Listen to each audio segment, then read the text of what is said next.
ఏ పూజకే పువ్వు రుణమై పూసిందో కాలానికే తెలుసగా. ఆ కాలం కనుమూస్తే కలగా చెరిగేది జీవితం ఒకటేనగా. సవతిగా కాకుండా చెల్లిగా నన్ను చూసి తల్లిని చేశావుగా.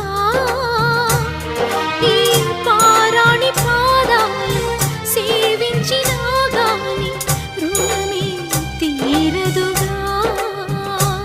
ఇది కలకాలమై ఉండగా